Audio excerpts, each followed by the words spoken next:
हुब्ब अहमद अजल ही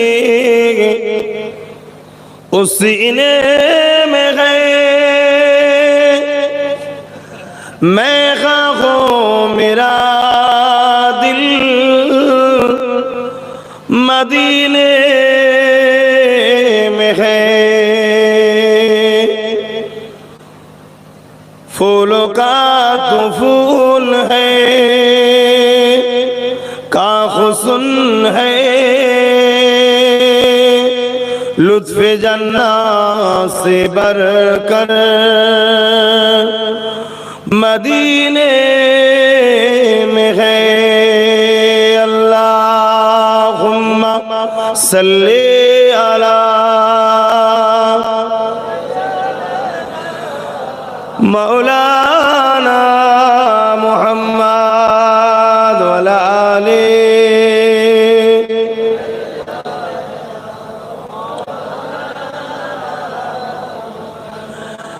मेरे आँखों की बुदली में जलवा मोहम्मद का, मेरे दिल की आईने में नक्शा है मोहम्मद का। कोई जन्नत में जाएगा, कोई दोज़ख में पहुंचे, मदीने की तरफ दौड़े दीवाना मोहम्मद का। अल्लाहुम्मा सल्ली अला मौलाना मुहम्मद वला आले।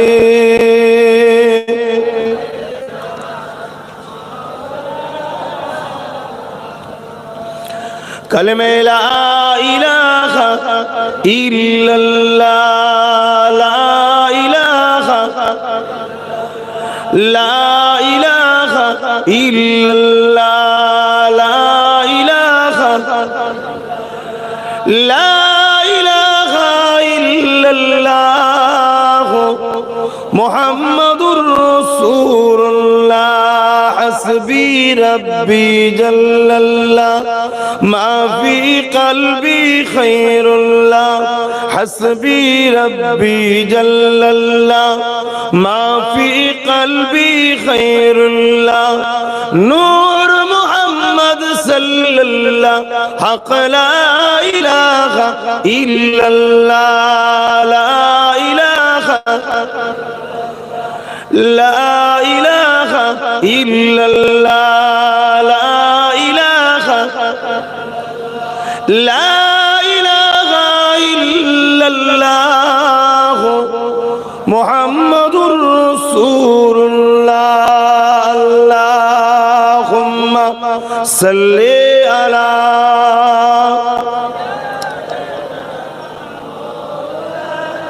वला आले सय्यदना।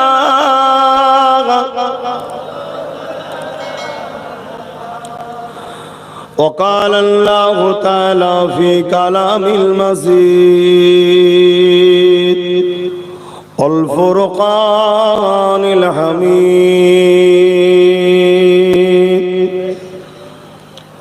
वमा ख़लक़तुल जिन्ना वल इंसा इल्ला लियअबुदून।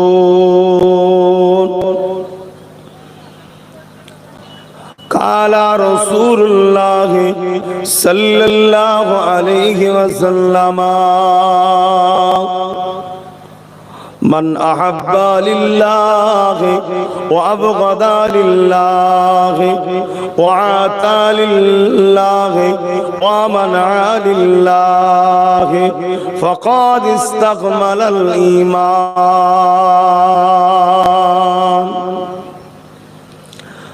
আমার আব্বা জানেরা, পর্দা নিশিনা আমার আম্মা জানেরা, আমার বোনেরা, আমার নওজোয়ান তরুণেরা, যুবকেরা, ছোট ছোট বাচ্চারা, আজ আমরা দ্বীন ইসলামের একটা আলোচনার মাহফিল করেছি। এই পৃথিবীতে প্রচুর ধর্ম আছে, যে যার ধর্ম, যে যার কর্ম, যে যার পছন্দ, যে যার বিশ্বাসকে বড় খুশি আনন্দের সাথে উদযাপন করে, মেনে চলে, তাদেরকে কখনো নিজেকে খারাপ লাগে না। ঠিক তেমনি আমাদেরও একটা ধর্ম আছে। আমাদের ধর্মের নাম কি? সকলে বলুন, ইসলাম। মশলাগতভাবে আমাদের মধ্যে অনেক মতনৈক্য আছে, বিভিন্ন ফিরকা, বিভিন্ন দল, বিভিন্ন জামাত, বিভিন্ন মত আছে। আর এটাই একটা ইসলামের খুবিয়া, সুন্দর। এটা যদি বলেন কেন? যত ইখতিলাফ থাকবে তত মুতাআলা থাকবে, কিতাব পড়াশোনা তত থাকবে। কেন? যদি কখনো বাহাসে বসতে হয়। কথা বুঝলেন? তবে ইখতিলাফটা আমাদের জুজিয়াত মাসলার উপরে আছে। ইসলামের যে মূল স্তম্ভ, কলেমা, নামাজ, রোজা, হজ, যাকাত, এ বিষয়ে আমাদের ইখতিলাফ নাই। আমাদের মধ্যে ইখতিলাফ আছে জুজিয়াত মাসলা নিয়ে। কিন্তু আমি যেটা বলতে চাইছি, আমাদের ধর্মের নাম হলো ইসলাম। আমরা ইসলাম ধর্মের অনুসারী। বড় দুঃখের সাথে বলতে হয়, ইসলাম আমাদেরকে শিখিয়েছে যে তুমি কারো ধর্মের উপরে আঘাত দিও না, কারো বিশ্বাসের উপরে আঘাত দিও না, অন্যের ধর্মের সমালোচনাও করো না। কিন্তু যুগ যুগ ধরে দুঃখের সাথে বলছি, একদল মানুষ ইসলামের উপরে, কোরআনের উপরে, রাসূলের শান মর্যাদা এবং মহান সৃষ্টিকর্তা রব্বুল আলামিনকে নিয়েও বারবার সমালোচনা, ছোট বড় কথাবার্তা, এক কথায় মানবরূপী পশুর তারা পরিচয় কিন্তু যুগ যুগ ধরে দিয়ে আসছে।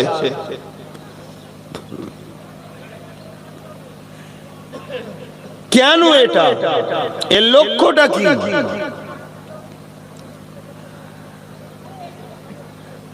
এটা কি আমাদেরকে বুঝতে হবে। কেননা বাপ আদম আলাইহিস সালামকে ইবলিস যখন তাজিমি সিজদা না করলো, আল্লাহ তখন ইবলিসকে তিনার দরবার অর্থাৎ জান্নাত থেকে বার করে দিল এবং কাফের বলে তাড়িয়ে দিল। ইবলিস সেদিন থেকে টার্গেট ও রাগ হলো আদমের সন্তানগুলোকে আল্লাহর বিরুদ্ধে, শরিয়াতের বিরুদ্ধে নিয়ে গিয়ে তাদেরকে জাহান্নামী বানাবো। এটাই হচ্ছে ইবলিসের মূল লক্ষ্য। তাই ইবলিস সর্বসময় আমাদেরকে ঘুরিয়ে ফিরিয়ে বিভিন্ন দিক দিয়ে আল্লাহ ও রাসূলের বিরুদ্ধে নিয়ে যাবার চেষ্টা করে, ইসলামের বিরুদ্ধে নিয়ে যাবার চেষ্টা করে। এই পৃথিবীতে দুটো দল আছে, একটা রহমান আল্লাহ রাব্বুল আলামিনের পক্ষে, আর একটা হলো ইবলিস শয়তানের পক্ষে।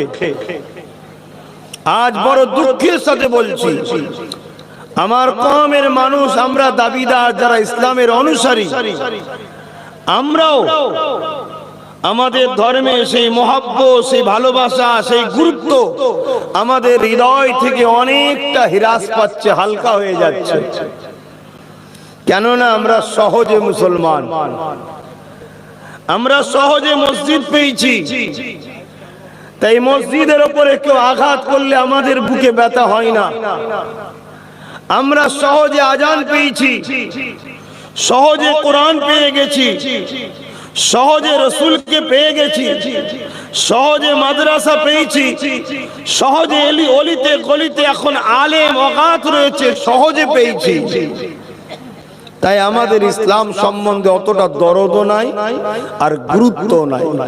ঠিক এই সুযোগটাকে কাজে নিয়েই একদল মানুষ তারা বারবার আমার শান্তির ধর্ম, সভ্যতার ধর্ম, ইনসাফের ধর্ম, ইনসানিয়াতের ধর্ম, কল্যাণের ধর্ম, এক কথায় ইন্নাদ-দীনা ইনদাল্লাহিল ইসলাম, আল্লাহর মনোনীত ধর্ম, এই ইসলামের উপরে বারবার তারা নোংরা ফেলার চেষ্টা চালিয়ে যাচ্ছে। এর জন্য আমরাই সবথেকে বড় দোষী। তার প্রমাণ আমরা নিজেরাই দেখুন না। আজ যদি এখানে ইসলাম বিরোধী কোন একটা স্টেজ বা মঞ্চ হতো, তখন কিন্তু আমার ঘরের ছেলেদেরকে অতটা রোদ লাগতো না। ভাবুন ভাবুন, আপনারা নিজেরাই ভাবুন, আজকে কেন তারা আমাদেরকে বারবার আঘাত করে? তারা তো আঘাত করবে, কিন্তু এই সাহসটা পাচ্ছে আমাদের জন্য। কেন? আমরা সহজ ইসলাম পেয়েছি, ইসলামের গুরুত্ব নাই। অথচ আজ থেকে ১৫০০ বছর আগে আমার দয়ার নবী যখন দুনিয়ায় আসেন, পৃথিবী যখন অন্ধকারে আচ্ছন্ন হয়, পৃথিবীর মানুষগুলো যখন স্রষ্টাকে ভুলে যায়, পৃথিবীতে যখন অশান্তি, দাঙ্গা ফাসাদ, রাহাজানি, খুন খারাপি হয়, তখনই আমার আল্লাহ যুগে যুগে আসমানি কিতাব ও একজন করে মহামানব নবী রসুল করে পাঠিয়েছেন। কোন কোন সময় একাধিকও পাঠিয়েছেন। তিনারা এসে আমাদেরকে বুঝিয়েছে, সঠিক রাস্তা দেখিয়েছে। যিনারাই ওই নবী রসুলদের কথা ও আসমানি কিতাব অনুযায়ী জীবন গড়েছে, তারা দুনিয়াতেও শান্তি, আখিরাতের কামিয়াবি পেয়েছে। জোরে বলুন সুবহানাল্লাহ। আরো জোরে বলা যাবে না সুবহানাল্লাহ? আমার আব্বা জান, আমার আম্মা জান, আমার ভাই, আমার বোনেরা বোঝেন, বোঝে এ দুনিয়া চিরস্থায়ী নয়। ঠিক আজ থেকে ২০০০ কিছু কম বেশি বছর আগে একজন নবী এসেছিলেন, যিনার নাম হলো হযরত ঈসা রূহুল্লাহ। তিনি চলে যাবার পর এই পৃথিবীর জমিনে ৫০০ বছর আর কেউ আল্লাহর পক্ষ থেকে আসেনি দাওয়াত দিবার জন্য। মানুষকে আল্লাহ চিনাবার জন্য, হক কথা বলার জন্য ৫০০ বছর কেউ আসেনি। এই না আসার দরুন এই পৃথিবীর মানুষগুলো নিজের মায়ের সঙ্গে পর্যন্ত নোংরা কাজ করতে শুরু করেছিল। শুনছেন? ওয়াজ বন্ধ হলে কি ক্ষতি বুঝতে পারছেন? দিনের প্রচার বন্ধ হলে কি ক্ষতি বুঝতে পারছেন? আজকের দিনের যারা আবু জেহেল আছে, আজকের দিনের যারা উতবা সাইবা আবু লাহাব আছে, তারাও চায় দ্বীনি প্রতিষ্ঠানগুলো বন্ধ হয়ে যাক, কোরআন কোন মানুষ ভুলে যায়, মসজিদ মাদ্রাসা যেন বন্ধ হয়ে যায়, দ্বীনের আলোচনা যেন বন্ধ হয়ে যায়। বন্ধ হয়ে গেলে তারা আজকের দিনে আবু জেহেলের মতো সাম্রাজ্য চালাবে। কিন্তু আমাদের ঘরের ছেলে যারা আছেন, আপনারাও তো বুঝতে পারছেন না যে ইসলামের গুরুত্ব কত, এই মাহফিলের সম্মান কত। এখানে যারা চুপ করে এসে বসে থাকে, আল্লাহ তাদের ছোট ছোট গুনাহগুলো বসার দরুন মাফ করে দেয়। জোরে বলুন সুবহানাল্লাহ। আমরা বুঝি, আমরা বুঝি না। অত যদি বলা হতো ২০০ করে টাকা দেওয়া হবে, ১ প্লেট করে বিরিয়ানি দেওয়া হবে, রোদ তো দূরের কথা, ১০০০ ছাড়া বাজ পড়লেও ২০০ টাকার জন্য বসে থাকতো। এই আমার কওমের মধ্যে এমন আছে না নাই বলুন? তাহলে যে কওমের ছেলেরা ২০০ টাকায় ১ প্লেট বিরিয়ানির জন্য এত নিচুই নামতে পারে, সেই কওম ও সেই ধর্মের বিষয়ে সবাই তো ছোট বড় কথা বলবে, বাপ সবাই বলবে। এর জন্য অন্যজনকে দোষ না দিয়ে নিজের দিকে একবার দেখো, আমার ভুলটা কোথায়, আমার ভুলটা কোথায়। আহা, নবী আমার কত কষ্ট করেছে। এই পৃথিবী যখন ধ্বংসের দিকে যাচ্ছিল, এই পৃথিবীর জমিনের উপরে মানুষগুলো যখন মানুষের সুরাতে খসলতে পশু থেকেও খারাপ হয়ে গিয়েছিল, নিজেদের মা গুলোর পর্যন্ত জোদাবরুকে লুটে নিত, নিজেদের বাপ গুলো বেটি গুলোকে জন্তু জন্তু পুঁতে দিত, বড়রা ছোটদেরকে কোনো সম্মান তো দূরের কথা অন্যায় ভাবে তাদেরকে হত্যা পর্যন্ত করে দিত, ধনীরা গরিবদের কোমরে বেড়ি দিয়ে বাজারে দিনামে তুলে তাদেরকে বিক্রি করে দিত। এ যুবকেরা, বাপেরা, না জওয়ানেরা, আল্লাহ পাক আমার নবী পাককে দুনিয়া জমিনে পাঠালে এবং সাথে কালামুল্লাহ কোরআন শরীফকে পাঠালে। হাবিব দুনিয়া জমিনে গিয়ে এই ধ্বংস পৃথিবী ও আমার শ্রেষ্ঠ মখলুক মানুষগুলোকে আপনি বাঁচান, আপনি দুনিয়া জমিনে যান, আপনার দ্বারা এদেরকে আপনি দ্বীনের মেসেজটা দেন, এদেরকে কেন আমি আল্লাহ বানিয়েছি এই খবরটা এদের কাছে পৌঁছে দেন, এদের কাজ কি এদেরকে জানিয়ে দেন, এরা কোন রাস্তায় গেলে কামিয়াবি পাবে এদেরকে জানিয়ে দেয়। এ যুবকেরা, তরুণেরা, বাপেরা, আল্লাহ নবী, নূর নবী, দয়ার নবী এই পৃথিবীর জমিনে আসলে 570 খ্রিস্টাব্দে 12 রবিউল আউয়াল সোমবার শুভে সাদেকের সময় আল্লাহ নবী দুনিয়া জমিনে এসে এই ধ্বংস পৃথিবীকে বাঁচাবার জন্য নবী আমার কাজ শুরু করলেন। তুমি কি করতে এসেছে ছেলে? তুই কি করতে এসেছিস? ও কি আমাদেরই ঘরের ছেলে? চিনাও তো যাই না, চিনাও তো যায়নি এরা কারা। ওকে পিছন থেকে বলছে যে আড়াল হতে সরে যা, ও দাঁড়িয়ে আছে। তোমাদের এই লাপালাপির ব্যাগ সিধে করে দেবে আল্লাহ খুব তাড়াতাড়ি, চিন্তা করুনি, দাঁড়া, বুঝতে পারছেন? খুব সিধে করে দেবে। আর এমনি তো মুর্শিদাবাদের 70% লোক বাইরের রাজ্যে থাকে নাকি গো?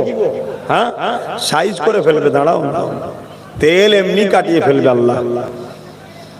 কেন কোরআনে আল্লাহ বলছে তোরা যখন আমাকে আর আমার হাবিবকে ভুলে যাবি, আমি আল্লাহ জালিমকে বসিয়ে তোদেরকে সাইজ করে দেবো। কথা কিছু বুঝছেন? হ্যাঁ, এখনো সময় আছে, আসো আল্লাহর দিকে, রসুলের দিকে, পরিবর্তন হও। তোমার আমার কাজ কি? তোমাকে আমাকে আল্লাহ কেন বানিয়েছে তোমাকে আমাকে জানতে হবে না?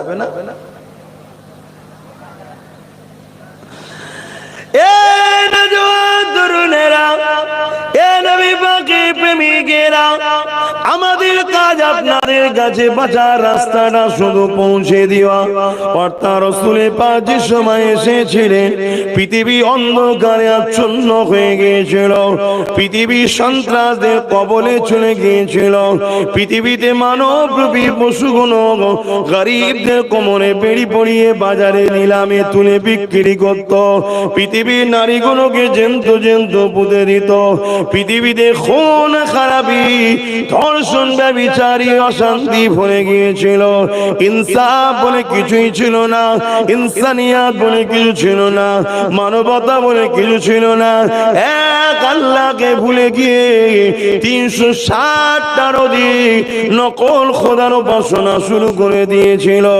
এই পৃথিবী যখন অশান্তি দাবানলে চলছে, এই পৃথিবী যখন ধ্বংসের দিকে গেছে, আল্লাহ রহমতের নবীকে পাঠিয়ে দিলে নবী আমার এই ধ্বংস পৃথিবীকে এবং দুনিয়া জমিনকে শান্তি, সভ্যতা, ইনসাফের শিক্ষা দিয়ে আল্লাহ নবী দুনিয়া জমিন থেকে বিদায় নিবার আগে মাত্র 23 তাম পৃথিবী জমিনে শান্তি সাম্য প্রতিষ্ঠিত করেছিলেন।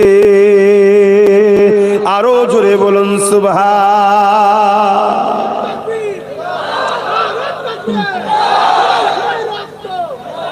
কি করে যে এটা হলো? আমার নবী একা এরকম অসভ্য, বর্বর, অসৎ চরিত্রের মানুষগুলোকে পরিবর্তন করে এই ধ্বংস পৃথিবীকে কি করে বাঁচালো নবী আমার? আমরা তো সহজে পেয়ে গেছি, মসজিদ, মাদ্রাসা, মা বাপ যে আজকে ভালোবাসছে আপনাদেরকে, এটা আমার রাসূলুল্লাহর অবদান, আগে ছিল না। স্বামী স্ত্রীর যে মিল মহব্বত, স্ত্রী স্বামীকে ধোঁকা দেয়নি, স্বামী স্ত্রীকে মর্যাদা দিচ্ছে, ভালোবাসছে, এটা আমার রাসূলুল্লাহর অবদান ছিল না। এই পৃথিবীতে আমার আপনার কোমরে দড়ি বেঁধে এখন যে বাজারে বিক্রি হচ্ছে না, এই যে সিস্টেমে আমার রাসূলুল্লাহর অবদান। যদি সেই জাহিলিয়াত কোনা থাকতো, তোমার আমার কোমরে দড়ি বেঁধে বাজারে নিলামে তোলা হতো, আর বড় বড় কোম্পানিরা এসে কিনতো। তবে সেদিন বেশি দিন নাই, তোমার আমার কোমরে দড়ি পড়ানো হবে। কেন? তোমার আমার তেল বড্ড বেশি হয়েছে, এ তেল আল্লাহ কাটাবে, চিন্তা করুন। কথা মাথায় ঢুকছে না? ঢোকে নেই? হ্যাঁ, খুব তাড়াতাড়ি হবে, সেদিন বেশি দূর নাই। যাক, আল্লাহ আমায় যা দেখাচ্ছে আমি বলে দিচ্ছি। হ্যাঁ, যদি তুমি আমি পরিবর্তন হয়ে যায়, যদি তুমি আল্লাহ ও রাসূলের হয়ে যাও, তুমি আমি, তাহলে অবশ্যই আল্লাহর সাহায্য আসবে। জোরে বলুন সুবহানাল্লাহ।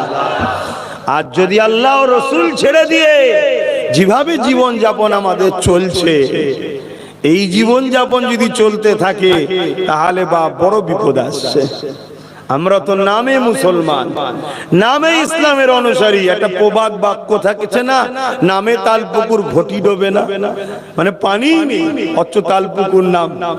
নামে মুসলমান, আমাদের লেবাসে, কথাবার্তা, চাল চলনে, উঠাতে বসাতে, লাইফের স্টাইলেতে কোন জিনিস রাসূলের সুন্নাত আল্লাহর দ্বীনের আছে বলে খুঁজে পাওয়া যাচ্ছে? যদি বলেন কে বলছে, আরে 100-র মধ্যে 5% আছে, তাও সন্দেহ। 95% সব ঘোলা হয়ে গেছে।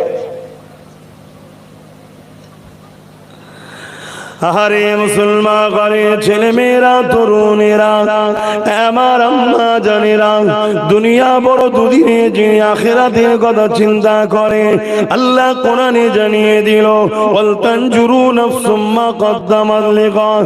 পরকালটার জন্য বেশি বেশি করে চিন্তা করো, কেননা পরকালটা বড় কঠিন দিন হবে। এ যুবকেরা, তরুণীরা, বাপেরা, মায়েরা, বোনেরা, আল্লাহ নবী সাহাবাদেরকে যখন ওয়াজ করতে প্রায় সময় নবী আমার সাহাবাদেরকে বলতে, বাবারা তোমরা আখিরাতের জন্য বেশি বেশি চিন্তা করবে।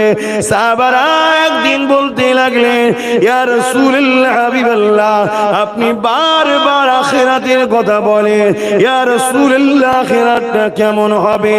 এ যুবকেরা, বাপেরা, আমার আম্মা জানেরা, বোনেরা, আমাদের কি বিশ্বাস নাই যে কিয়ামত অবশ্যই একদিন হবে? আমাদের কি বিশ্বাস নাই কবরের জমিনের মধ্যে যখন রাখা হবে, যদি দুনিয়ার জমিনে আল্লাহ ও রাসূলের হতে পারে, কবরটা বেহেশতের বাগান তৈরি হবে। আর যদি আল্লাহ ও রাসূলের না হতে পারি, কবরটা জাহান্নামের একটা গর্ত বানিয়ে দেওয়া হবে, যেখানে 99টা সাপ দেওয়া হবে। এ আমার যুবক, এ আমার বোন, আমার আব্বা আম্মা, তোমার আমার কি একবারও মনে পড়ে না ওই কবরের জমিনে তোমার আমার কি দশাটা হবে? আহারে দুনিয়া দুনিয়া দুনিয়া করে পাগল হয়ে গেলা। আর আল্লাহ, আল্লাহ যিনি আমাকে আপনাকে কত সুন্দর করে বানালে, দুটো চোখ দিলেন, দুটো হাত দিলেন, দুটো পা দিলেন, দুটো কান দিলেন, সুন্দর একটা জিন্দেগি দিলে, আল্লাহ আশরাফুল মাখলুকাত করলে, সেই আল্লাহর জন্য, নবীর জন্য কি করলা? এ যুবকেরা, এ আমার নবী পাকের প্রেমিকেরা, এখনো সময় আছে, পরিবর্তন হও, আল্লাহ দিকে ফিরে আসো, নবীর দিকে ফিরে আসো, মসজিদ গুলোকে আবাদ করো, কোরআনের শিক্ষা আলোচনা করো, কোরআনের মাহফিল বানাও, সেখানে জমে জমে জমে জমে আল্লাহ পাক তোমার আমার জন্য কি মেসেজ পাঠিয়েছে, ওই মেসেজ বেশি বেশি করে জানো। এখনো সময় আছে, বাবা, নিঃশ্বাস তো ফুরিয়ে যায়নি, কিন্তু নিঃশ্বাস ফুরিয়ে গেলে আর কিছু করার থাকবে না। সাহাবা হুজুর দিগকে আমার রাসূল পাক যখন ময়দানে মাশরের কথা শোনা, সাহাবা হুজুর আমার নবী পাককে একদিন জিজ্ঞেস করছে, হুজুর আপনি বারবার ময়দানে মাশরের কথা বলেন, হুজুর ময়দানে মাশরটা কেমন হবে? আহা, এই যে সূর্য দেখছেন কোটি কোটি মাইল দূরে আছে, এরই তাপ তুমি আমি সহ্য করতে পারছি না। তাই এত হালকা হওয়ার পরও অনেক দেখুন ভাইরা সহ্য করতে পারছে না বলে দূরে দূরে আছে। সহ্য করতে পারলে কি বসতো না, তোমরা যেমন বসে আছো। তবে হ্যাঁ, এটা প্রেমের ব্যাপার বাপ। প্রেম থাকলে রাত 12টা হোক, 1টা হোক, 2টো হোক, আর ঝড় হোক, পানি হোক, তুফান হোক, যে যাকে ভালোবাসে তার কথা শোনার জন্য, তার মাহফিলে বসার জন্য, তার জন্য সেখানে হাজির হতে কোনো বাধা আসলেও অসুবিধা হয় নাকি? হয় না। আর সবার প্রেম তো বাপ সমান নয়, অনেকের প্রেম আছে হালকা। চলো দেখি কি হয়, চলো দেখি কি হয়। আবার কেউ আছে দিল থেকে ভালোবাসে, রাত কে রাত ইন্তজারে থাকে কবে একবার মাহবুবের দেখা হবে। কি এমন অনেক লোক আছে না, না রাত জেগে জেগে দরুদ পড়ে, হুজুরের দিদার কবে হবে, হুজুরের দিদার কবে হবে। কেন জানে একবার যদি মুখরাটা দেখতে পায় 7টা জাহান্নামের আগুন হারাম হয়ে যাবে। জোরে বলুন সুবহানাল্লাহ। ভাইরা আমার, তো সাহাবা হুজুররা বললেন, হুজুর ময়দানে মাশর কেমন হবে? এ যুবক ভাই আমার শোনো, আমার আম্মা বোনগুলো শোনেন, বাপেরা শোনেন। আহা, সূর্য কোটি কোটি মাইল দূর, 1 গুণ তাপ, এ থেকে 12 গুণ তাপ বাড়বে, এর থেকে 12 গুণ আরো তাপ বাড়বে। মাথার এক বেগদা ইখতিলা 1 হাত পুরো সূর্য নেমে আসবে। শুনছেন? এই মাথার ঘিনু ঘিনু গলে গলে নাক দিয়ে যেমন সর্দি বাইর হয়, গলে গলে পড়বে। বানানো কথা মলি সাহেবদের নয়, মানেন তো নাকি? এ মানছেন তো নাকি? মলি সাহেবদের বানানো নয়। মলি সাহেবরা তার বাপের কথা শোনাচ্ছেন আপনাকে যে আমার বাপ বলেছে, না, এটা কালামুল্লাহ এবং হাবিবুল্লাহর কথা। খুব সাবধান হও। আল্লাহ নবী সাহাবাদিওকে বলেন, ময়দানে মাশরে এমন বাপ পাওয়া যাবে নিজের ছেলেকে জমিনে শুইয়ে দিয়ে তার বুকের উপরে পা দিয়ে দাঁড়িয়ে যাবে। ময়দানে মাশরে এমনও ছেলে পাওয়া যাবে নিজের জন্মদাতা বাপের বুকের উপরে পা দিয়ে তার বুকের উপরে দাঁড়িয়ে যাবে। ময়দানে মাশরে এমনও মা পাওয়া যাবে নিজের মেয়েকে জমিনে শুইয়ে দিয়ে ওই মেয়ের বুকের উপরে পা দিয়ে দাঁড়িয়ে যাবে। ময়দানে মাশরে এমনও মা পাওয়া যাবে, এমনও মেয়ে পাওয়া যাবে নিজের মাকে জমিনে শুইয়ে তার বুকের উপরে পা দিয়ে দাঁড়িয়ে যাবে। এক কথা, যার উপরে যার জোর চলবে তার বুকের উপরে পা দিয়ে দাঁড়িয়ে যাবে। সাহাবারা কাঁদতে লাগলে, ইয়া রাসূলুল্লাহ, হাবিবাল্লাহ, এইরকমটা কেন হবে?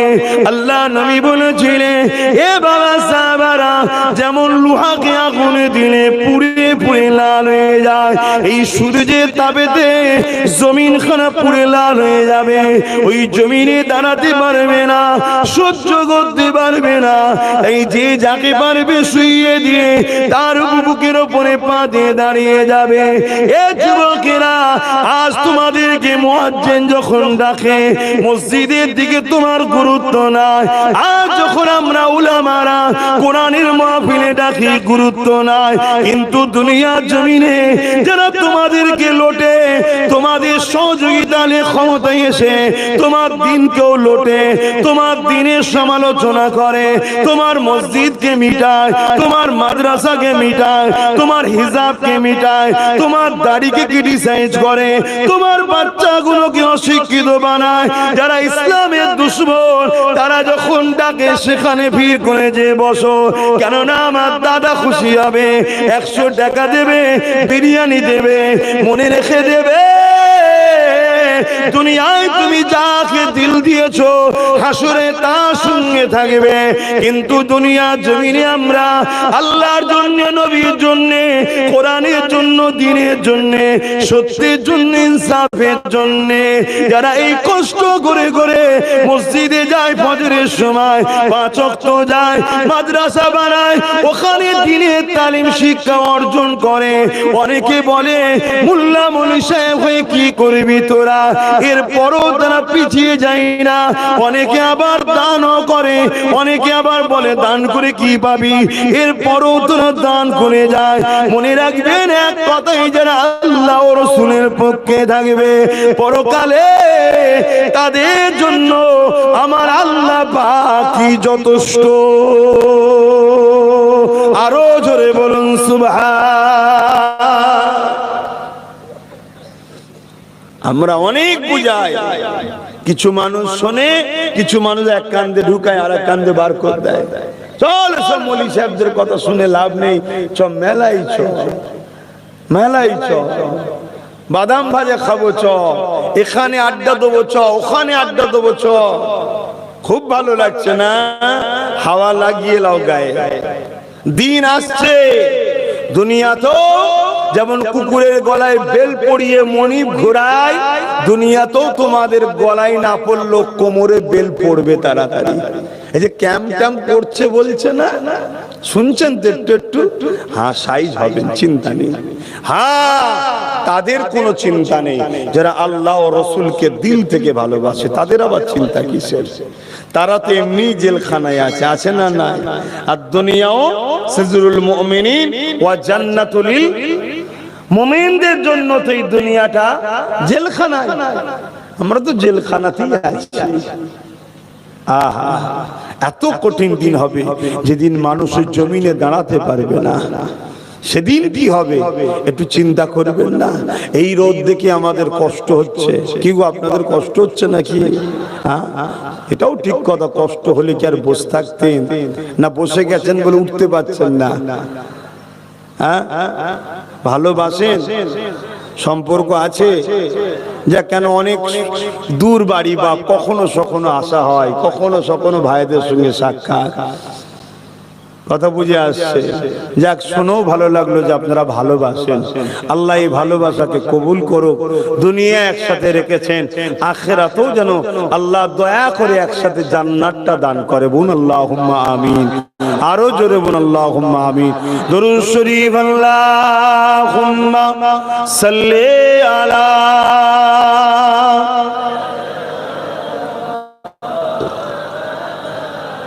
ওয়ালা আলিহি।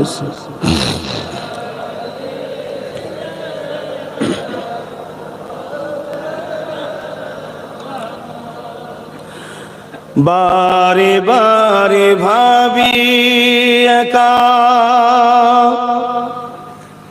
বসে নিরালাই রে, পাখি হলে উড়ে যেতাম সোনার মদিনায় রে, সোনার মদিনায় রে। বুলবুলিরা কোথা যাও, উড়ে যাও কোথায় রে, আমার সালাম পৌঁছে দিও নবীজি রোজায় রে, নবীজি রোজায় রে। বারে বারে ভাবি একা বসে নিরালাই রে, পাখি হলে উড়ে যেতাম সোনার মদিনায় রে, সোনার মদিনায় রে। রহম করো গো আল্লাহ, ও দয়াময় রে, পাই যেন নবীর শাফাত, নবী মুস্তাফায় রে, নবী মুস্তাফায় রে, আল্লাহুম্মা সাল্লি আলা।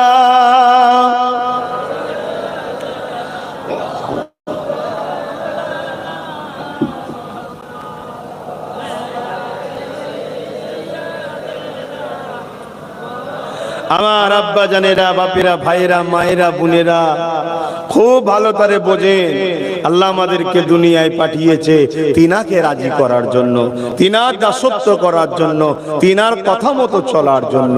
আর তিনার কথা, তিনার দাসত্ব কি, আল্লাহ সেটা কোরআন পাঠিয়ে জানিয়েছেন, এবং কোরআনটা বুঝাবার জন্য, জানাবার জন্য দয়াল নবী, রহমতের নবীকে আল্লাহ পাঠিয়েছেন। জোরে বলুন সুবহানাল্লাহ। অতএব আমার আব্বা ভাইরা, কিয়ামত বড় কঠিন হবে, ময়দানে মাশর বড় কঠিন হবে। ওই মাহফিলে যখন আল্লাহ নবী আলোচনা করছিলেন, একটা খুব সুন্দর কথা, একটা হাদিস আপনাদের শোনাই। কমসে কম যাদের আশিক মানুষ, যারা ভালোবাসার মানুষ, আল্লাহ নবী ও আহলে রাসূলদের ঘরে এবং আহলে বায়াতদের ঘরে সাহাবা হুজুরদেরকে যারা ভালোবাসে, তাদের জন্য এটা খুব ভালো মেসেজ। ওই মজলিসে হযরতে শেরে খোদা মাওলা আলী কারামাল্লাহু ওয়াজহু উনিও বসেছিলেন। বলুন সুবহানাল্লাহ। আল্লাহ নবী যখন এই কথা বলছেন যে ময়দানে মাশর এত কঠিন হবে, হযরতে মাওলা আলী শেরে খোদা রাদিয়াল্লাহু তাআলা আনহু হুজুর উঠে দাঁড়িয়ে বললেন, ইয়া রাসূলুল্লাহ, হুজুর আপনি যদি ইজাজত দেন আমি কিছু কথা বলবো। আল্লাহ নবী বললেন, বলো। হুজুর এই কঠিন দিনে আমাদের কি হবে, আমাদের কি হবে? আল্লাহ নবী বলেছিলেন, শোনো আলী, তুমি আমি, ভালো করে শুনবে, তুমি আমি, হাসান হোসেন আর ফাতেমা আল্লাহর আরশের ওই উপরে ওই দিন জান্নাতি খানা খাবো। জোরে বলুন সুবহানাল্লাহ, আরো জোরে বলুন সুবহানাল্লাহ, নারী দিবে। আহা, তুমি আমি, হাসান হোসেন, ফাতেমা জাহরা, 5 পাঞ্জাতন, আমরা জান্নাতি খানা খাবো আল্লাহর আরশ আজিমের উপরে। আমাদের জন্য বিচারের দিন, আহলে বায়াতদের জন্য, রাসূলের জন্য, হাসান হোসেন খাতুনে জান্নাতের জন্য ওদিন মেহমানদারির দিন থাকবে। জোরে বলুন সুবহানাল্লাহ। আমরা তো সেসব মানুষ, তিনাদেরকে আস্তে আস্তে ভালোবাসাটাও ছেড়ে দিয়েছি। আছে আপনাদের অন্তরে মহব্বত, হাসান হোসেন হুজুরের মহব্বত আছে? হাত তুলে সাক্ষী দেন মহব্বত আছে? জোরে লম্বা করে হাত তুলে মহব্বত আছে? আহলে বায়াতদের ভালোবাসেন, খাতুনে জান্নাতকে পিয়ার করে? আলহামদুলিল্লাহ। মনে রাখবেন আপনারা কোন আকীদার মধ্যে আছেন না, তবে বড় পাওয়ারের সাথে বলছি, যাদের দিলে পাক পাঞ্জাতনের মহব্বত নেই, হাসান হুসাইনের মহব্বত নেই, খাতুনে জান্নাতের মহব্বত নেই, ভালোবাসা নাই, ও দিলে ঈমান নাই, জান্নাত যেতে পারবে না তারা কোনোদিন। ভালোবাসবেন, এনাদেরকে পিয়ার করবেন, এনাদের সাদকায় তো আল্লাহ আমাদেরকে নাজাত দেবে। বলুন সুবহানাল্লাহ। আহা, হযরত আলী সঙ্গে সঙ্গে আরেকটা কথা জিজ্ঞাসা করলেন, ইয়া রাসূলুল্লাহ, হাবিবাল্লাহ, হুজুর আমাদের ভালোবাসার মানুষরা কোথায় থাকবেন? এই নওজোয়ান তরুণেরা, দুনিয়া জমিনে এমন অনেক মানুষ আছে আজও কারবালার কথা শুনলে চোখের পানি ফেলে কাঁদে, আজও কারবালার আলোচনা করলে চোখের পানি ফেলে কাঁদে, আজও ইমাম পাকদের আলোচনা করলে কাঁদে, আহলে বায়াতদের দিকে সম্মান করে, পিয়ার করে, তাদের জন্য জান পর্যন্ত কোরবান করে দেয়। এই যুবকেরা, তরুণেরা, বাপেরা, এই হযরত মাওলা আলী শেরে খোদা রাদিয়াল্লাহু তাআলা জিজ্ঞাসা করলে, ইয়া রাসূলুল্লাহ, হাবিবাল্লাহ, ওই ময়দানে মাশরে আমাদের ভালোবাসার মানুষ যারা দুনিয়ায় আমাদের জন্য কেঁদেছিল, দুনিয়ায় আমাদের আলোচনা করেছিল, দুনিয়ায় আমাদেরকে পিয়ার করেছিল, দুনিয়ায় আমাদের উপরে দরুদ পড়েছিল, ওয়ালা আলে মুহাম্মদ পড়েছিল, দুনিয়া জমিনে আমাদের জন্য দুনিয়ায় যারা আমাদের বিরোধী ছিল তাদের বিরুদ্ধে সংগ্রাম লড়াইও করেছিল। ইয়া রাসূলুল্লাহ হাবিবাল্লাহ, ময়দানে মাশরের দিনে তারা কোথায় থাকবে? আল্লাহ নবী বলেছিলেন, আলী শোনে শোনে শোনে, আমরা যেখানে থাকবো আমাদের গোলামগুলো আমাদের সাথেই থাকবে। আরো জোরে বলুন সুবহান। শুধু হাত তুললেই গোলাম হওয়া যায় না, হাত তুললে হওয়া যায়? সেই প্রেমের পরীক্ষা দেখাতে হবে না, হবে না? হ্যাঁ কি গো, আমার কথা বুঝছেন তো? প্রেমের পরীক্ষা দেখাতে হবে না, হবে না? হ্যাঁ, সামান্য রোদের জন্য কোরআনের রসুলের আলোচনার মাহফিল ছেড়ে দিয়ে দূরে দূরে থাকবে, আর তুমি বলবে আমি আহলে বায়াতদের ভালোবাসি, হাত তুললে হবে ভাই? কেন আমার ভাইরাও অনেকে দাঁড়িয়ে যারা আছে তারাও হাত তুলেছিল। কি গো, আমি ভুল বলছি নাকি? বলবেন তাই ভুল বলছি? হ্যাঁ, ভালোবাসা কাকে বলে? কাছে আসে না দূরে পালানো? তাহলে আজকে এখানে সাহাবাদের আলোচনার জায়গা, হযরতে শেরে খোদা আলী হুজুর আলোচনার জায়গা, আহলে বায়াতদের আলোচনার জায়গা, সেখানে আমরা জমে জমে বসবো। এটাই তো প্রেমের একটা লক্ষণ, এটাও তো একটা প্রেমের ইজহার। আরো অনেক কাজ আছে, তার মধ্যে এটাও তো একটা প্রেম। তাই আমি আরো একবার বলবো, ছায়া হয়ে গেছে, এগিয়ে গিয়ে যারা যারা বসে আছেন একবার উঠে চলে আসেন, কাছে আসেন, সবাই উঠে আসেন কাছে।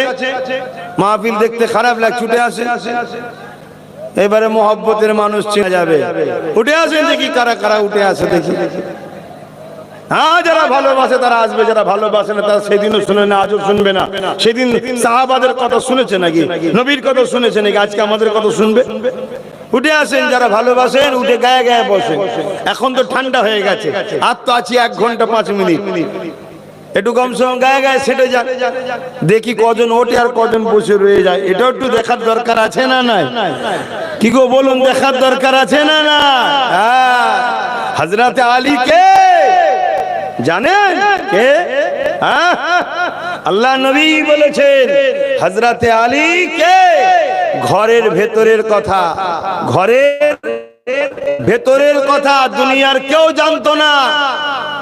হযরতে খাতুনে জান্নাত ফাতেমা আয-জাহরা রাদিয়াল্লাহু তাআলা আন থেকে রায়াত হযরতে সিদ্দিক আকবর বলছেন, হযরতে খাতুনে জান্নাত ফাতেমা হযরতে সিদ্দিক আকবর হযরতে আয়েশা সিদ্দিকা রাদিয়াল্লাহু তাআলা আনহাকে বলছেন, হে আয়েশা, আমি নিজের কানে শুনেছি আল্লাহ নবী বলেছেন আমার আলীকে আল্লাহ এত নিয়ামত করেছে, আমার আলীর দিকে কেউ যদি তাকিয়ে থাকে এটাও একটা ইবাদত। জোরে বলুন সুবহানাল্লাহ। আরো জোরে বলবেন সুবহানাল্লাহ। নারে তাকবীর। তাহলে সেই হযরতে আলী হুজুর যদি না বলতো যে হুজুর আমাদের গোলামগুলো, আমাদের ভালোবাসার মানুষগুলো কোথায় থাকবে, তাহলে আজকে আমরা শুনতে পেতাম এই মেসেজটা। তিনি তো আমাদের জন্য একটা সহজ রাস্তা করে দিল, হুজুর আমাদের ভালোবাসার লোকগুলো কোথায় থাকবে? নবী বললেন আমাদের সাথে তারাও খানা খাবে। জোরে বলুন সুবহানাল্লাহ। আরো জোরে বলুন সুবহানাল্লাহ। আরে ভালোবাসা তৈরি করুন, ভালোবাসা। এখন তো দুনিয়ায় আমাদেরকে শেষ করার জন্য আরেকটা চক্রান্ত চলছে, সেটা হলো আমাদের ঈমানকে লুটা হচ্ছে। ঈমানকে লুটা হচ্ছে। কেন পৃথিবীতে যুগে যুগে ইসলামকে মুছে দেবো, কোরআনকে মিটিয়ে দেবো, আল্লাহর বিরুদ্ধে লড়াই করব, রাসূলুল্লাহ সাল্লাল্লাহু গুস্তাখি এই যুগে যুগে এসেছে বাপ, অনেক এসেছে, কিন্তু আমার আল্লাহ সবাইকে মিটিয়ে দিয়েছে। ইসলাম সেদিন ছিল, আজও আছে, সবে কিয়ামত পর্যন্ত থাকবে। জোরে বলুন সুবহানাল্লাহ। আপনারা নিশ্চয়ই শুনেছেন এই পৃথিবীর বুকে মঙ্গল সমাজ ছিল, মঙ্গল সাম্রাজ্য ছিল, যার নাম হলো চেঙ্গিস খান। নাম শুনেছেন না? চেঙ্গিস খানও বলেছিল ইসলামকে মুছে দেবো, মুহাম্মদ রাসূলের নাম মুছে দেবো। নাউজুবিল্লাহ। আরে মঙ্গল খান, মঙ্গলকে আল্লাহ মুছে দিয়েছে, মঙ্গল চেঙ্গিস খানকে আল্লাহ মুছে দিয়েছে, কিন্তু আজও পৃথিবীর বুকে 200 কোটি আমরা রয়েছি, জোরে বলুন সুবহানাল্লাহ। এই পৃথিবীতে হালাকু খান বলে একটা লোক এসেছিল, বিরাট বড় দাপট, বিরাট পাওয়ার, বলেছিল ইসলাম মুছে দেব। এমন করে মনে রাখবেন, যখন বাগদাদের উপরে হামলা করেছিল হালাকু খান, বাগদাদকে পুরো উজাড় করে দিয়েছিল। আমাদেরই পূর্বপুরুষদের এই মাথার খুলি দিয়ে বড় বড় রাজপ্রাসাদ তৈরি করেছিল। যেমন ইট দিয়ে বাড়ি হচ্ছে, বাড়ি বানিয়েছিল মাথার খুলি দিয়ে। এত মুসলমানকে মেরেছিল কেন? ইসলামকে মিটিয়ে দেবো, ইসলামকে মিটিয়ে দেবো, ইসলামকে মিটিয়ে দেবো। আল্লাহ তাকে মিটিয়ে দিয়েছে, তার খানদান, তার নাম নিশানার কিছু নেই। কিন্তু আজও আমরা 200 কোটির উপরে রয়ে গেছি, জোরে বলুন সুবহানাল্লাহ, আরো জোরে বলুন সুবহানাল্লাহ। এই পৃথিবীর বুকে আমেরিকাতে বুশ বলেছিল মুসলমানকে ঢুকতে দেব না, আমেরিকা থেকে ইসলামকে মুছে দেব। আল্লাহ তার নাম মুছে দিয়েছে, কিন্তু আমরা রয়ে গেছি। শুধু রয়ে গেছি তা নয়, বুশের কন্যাকে আল্লাহ ইসলামের গ্রহণ করার তৌফিক দিয়েছে, হাফেজে কোরআনও বানিয়ে দিয়েছে, জোরে বলুন সুবহানাল্লাহ, আরো জোরে বলা যাবে না সুবহানাল্লাহ। অতএব বাপ, যুগে যুগে আমাদের উপরে অনেক ঝড় ঝাপটা এসেছে, কিন্তু আমাদেরকে যারা মিটাতে চেয়েছে তারা মিটে গেছে, আমাদেরকে মিটাতে পারেনি। কিন্তু দুঃখের সাথে একটা কথা জানতে হয়, কিসের পাওয়ারে আমরা যুগে যুগে কামিয়াবি হয়েছি? বলুন, আমাদের হাতে কি অস্ত্র ছিল, ক্ষমতা ছিল, তাক ছিল, শাসক ছিল? না। তারপরেও জিতলাম কি করে? সংখ্যা কি বেশি ছিল? না। তারপরেও জিতেছি কি দিয়ে? আমাদের হৃদয়ে যে পাওয়ারটা আছে ওটার নাম হলো ঈমান। ওই ঈমানের পাওয়ারে জিতেছি, জোরে বলুন সুবহানাল্লাহ। ঈমান কাকে বলে? বলুন, ঈমান কাকে বলে? খুব ভালো করে আজকে বলে যাচ্ছি, বড় পাওয়ারের সাথে বলে যাচ্ছি। আকীদা ঠিক করুন, আকীদা ঠিক করুন। ঈমান মুস্তাফা জানে রহমত সাল্লাল্লাহু আলাইহি সাল্লামকে নবী জেনে, রাসূল জেনে, জানের থেকে বেশি ভালোবেসে আদবের সাথে দিল থেকে মেনে নেওয়ার নাম হলো ঈমান, জোরে বলুন সুবহানাল্লাহ। যার দিলে মুহাম্মদুর রাসূল সাল্লাল্লাহু আলাইহি সাল্লাম জানের থেকে বেশি দামি, সব থেকে বেশি আদবের সাথে রাসূল বলে মানে, তার দিলে ঈমান আছে। এবারে সে নামাজ পড়বে, আমল করবে, তার মাকাম বাড়বে। রোজা রাখবে, আমল করবে, মাকাম বাড়বে। হজ করবে, আমল করবে, মাকাম বাড়বে। যা ভালো ভালো কাজ করবে, মাকাম বাড়বে। ঈমানটা হলো চাকরি, আর নামাজ, রোজা, হজ, যাকাত, দাড়ি, টুপি এগুলো হলো ডিউটি। কিছু বুঝাতে পারলাম? চাকরি ছাড়া ডিউটি করলে যেমন মাইনে নাই, ঈমান ছাড়া নামাজ, রোজা, হজ, যাকাতের কোনো দাম নাই। আর ঈমান ওয়ালা যখন নামাজ, রোজা, হজ, যাকাত, দান, খায়রাত করবে, তখন আল্লাহ তার শান মর্যাদাকে বাড়াতে থাকবে। আস্তে আস্তে আস্তে তাকে গরিবের নামাজ যদি নাও হয়, গরিবের নামাজের পিছনে জান্নাত যাবার মতো বানিয়ে দেবে, জোরে বলুন সুবহানাল্লাহ। রাবিয়া বাসরি যদি না হয়, রাবিয়া বাসরির সঙ্গে পিছু পিছু জান্নাত যাবার মতো আমার মা বোনরা তাহলে হয়ে যাবে, জোরে বলুন সুবহানাল্লাহ। তাহলে ঈমানটার দরকার আছে না নাই? তাহলে কিসের জোরে আমরা জিতি? পৃথিবীর প্রত্যেকটা সন্ত্রাস, প্রত্যেকটা জালিম, প্রত্যেকটা ইসলামের দুশমন, প্রত্যেকটা অত্যাচারীরা বারবার আমাদের মোকাবেলায় যখন হেরে গেছে, তখন তারা রিসার্চ করে দেখেছে, আরে অস্ত্র আমার হাতে বেশি, তাও ওরা যেতে কি করে? ক্ষমতা আমার হাতে বেশি, ওরা যেতে কি করে? শাসকে আমরা যেতে ওরা কি করে? পাওয়ারে আমরা যেতে ওরা কি করে? আরে পরমাণু শক্তিগুলো পৃথিবীতে একদিকে হয়ে গেল, তারপরেও প্যালেস্টাইনকে পরাজিত করতে পারলো না, কি করে জিতলো? এই চিন্তায় তারা পেরেশান। তারা বারবার রিসার্চ করে দেখেছে, ওদের অন্তরে একটা পাওয়ার আছে যার নাম ঈমান, অর্থাৎ আমিনার লালের প্রেমের নাম, আদবের নাম। যখন কারো দিলে আল্লাহ রাসূলের প্রেম ভালোবাসা থাকে, সে যখন বিপদে পড়ে যায়, মদিনা ওয়ালা তার জন্য ফরিয়াদ করে, আল্লাহ তাকে সাহায্য করে, তাকে মিটানো চাইনি আর যাবেও না, জোরে বলুন সুবহানাল্লাহ, আরো জোরে বলুন সুবহানাল্লাহ। তাই পৃথিবীর বুকে যারা আমাদেরকে মিটাতে চায়, যারা আমাদেরকে শেষ করতে চায়, যারা আমাদের বেটিদের মেয়েদের ইজ্জত আবরু লুটতে চায়, যারা আমাদের নাম নিশানাকে মুছে দিতে চায়, তারা নতুন করে প্ল্যান তৈরি করেছে কি আমাদের ঈমানগুলো চুরি করতে হবে। শুনছেন না শোনেন? কারো কাছে যদি দামি পাওয়ারফুল মিসাইল থাকে, সেটা চুরি না করলে যেমন লড়াই করা যাবে না, তার থেকেও দামি পাওয়ারফুল কি ভাই? ঈমান। ঈমান চুরি করতে হবে। ঈমান চুরি করতে গেলে কি লাগবে বলুন বলুন? প্যান্ট শার্ট পরা দাড়ি চাচা বা গায়ের ইসলাম যদি এসে বলে, তার কথা শুনে কেউ ঈমান চোর হবে, ঈমান হারা হবে? সমাজের বুকে তারা একদল ছদ্মবেশী আলেম ওলামা, পীর, পীর সাহেব, মুফতি সাহেব, মৌলানা সাহেব, আমির সাহেব, হযরত সাহেব, বিভিন্ন নাম দিয়ে ছদ্মবেশী। অরিজিনাল যারা আমির হয়, অরিজিনাল যারা শায়েখ হয়, অরিজিনাল যারা মুর্শিদ হয়, অরিজিনাল যারা মুফতি হয়, অরিজিনাল যারা আলেম হয়, তারা তো রাসূলুল্লাহ